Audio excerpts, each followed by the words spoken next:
Salam, selamat pagi umat Tuhan yang dikasihinya. Apa kabarmu hari ini?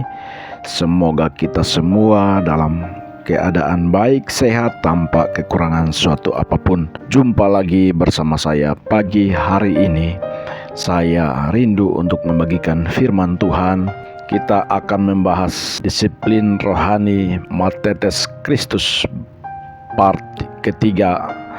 Namun sebelum kita membahas firman Tuhan, mari kita menghadap Tuhan di dalam doa.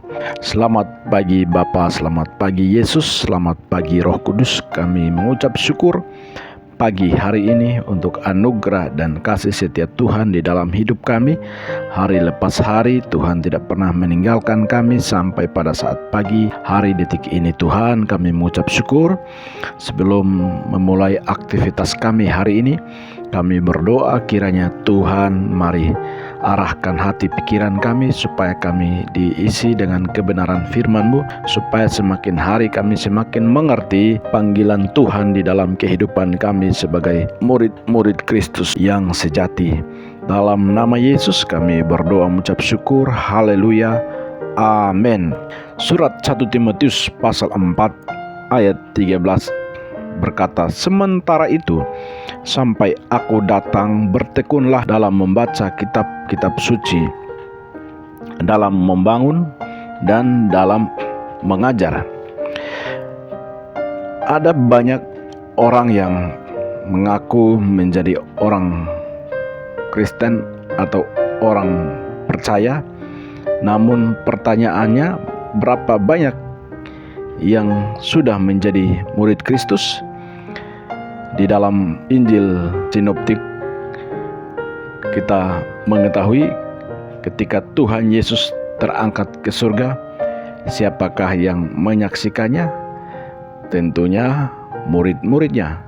Kemudian saat malaikat Tuhan menampakkan diri kepada para murid, malaikat itu menyampaikan pesan bahwa Yesus Kristus yang terangkat ke surga akan datang kembali untuk kedua kalinya dan memerintah di bumi ini. Siapakah yang akan menyambut kedatangannya yang kedua kali? Tentunya murid-murid. Menjadi orang Kristen artinya menjadi pengikut Kristus. Menjadi pengikut Kristus artinya menjadi seorang murid Kristus. Pertanyaannya, sudahkah kita sungguh-sungguh menjadi seorang murid Kristus yang sejati? Nah, bagaimana kita dapat disebut sebagai murid Kristus yang sejati? Yang pertama yaitu mempelajari, menggali, membaca firman Tuhan. Firman Tuhan adalah Allah itu sendiri. Dan sebagai bukti kalau kita adalah murid, maka kita harus melakukan apa yang dikatakan oleh firman-Nya. Kita hanya dapat mendengarkan apa yang disampaikannya melalui pembacaan Alkitab. Setiap bagian kebenaran firman Tuhan yang kita baca, kita renungkan, dan kita pikirkan, bahkan kita pun dapat mencatatnya. Kalau Tuhan melihat ada firman di dalam hidup kita, maka roh Allah akan bekerja di dalam diri kita. Jadi dengan kata lain bahwa ketika kita menghidupi setiap firman Tuhan, maka kita sedang mengaktifkan roh Allah di dalam hidup kita.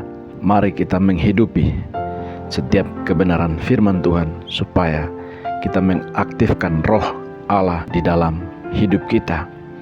Kemudian kita harus menghasilkan buah. Dalam Yohanes pasal 15 ayat 8 dikatakan, dalam hal inilah Bapakku dipermuliakan, yaitu jika kamu berbuah banyak, dan dengan demikian kamu adalah murid-muridku. Apakah yang Tuhan cari dari kehidupan kita sebagai seorang murid? Tuhan tidak melihat seberapa banyak harta kekayaan, prestasi, jabatan kita di gereja, kehebatan pelayanan kita, apapun menurut pandangan manusia. Semuanya itu baik apabila memang karena Tuhan yang memberikannya pada kita. Tetapi yang Tuhan cari dari kehidupan kita adalah buah. Di dalam Galatia pasal 5 ayat 22 sampai 23 di sana berbicara tentang buah roh. buah pertobatan dalam Matius 3 ayat 8, buah ucapan syukur dalam Ibrani pasal 13 ayat 15, buah jiwa-jiwa di dalam Kisah Para Rasul 1 ayat 8. Kiranya Tuhan Yesus memberkati kita semua. Mari kita berdoa. Bapa di surga, terima kasih untuk kebenaran firman-Mu pagi hari ini. Kami boleh dikuatkan, diteguhkan, supaya kami menjadi matetes Kristus yang menghidupi setiap kebenaran firman Tuhan dan hasilkan buah untuk kerajaan Allah. Kiranya Tuhan Yesus memberkati kami umat-Mu sepanjang hari ini, supaya hidup kami terus berkemenangan di dalam Engkau. Umat Tuhan yang dikasihinya, mari arahkan hatimu, terimalah berkat Tuhan. Tuhan memberkati engkau dan melindungi engkau. Tuhan menyinari engkau dengan wajah-Nya dan memberi engkau kasih karunia. Tuhan menghadapkan wajah-Nya kepadamu dan memberi engkau damai sejahtera pagi hari ini kekal hingga selama-lamanya. Tuhan Yesus memberkati. Pendengar setia yang dikasihi Tuhan Yesus, jika saudara terberkati melalui program ini, silahkan bagikan linknya, like, share, dan subscribe.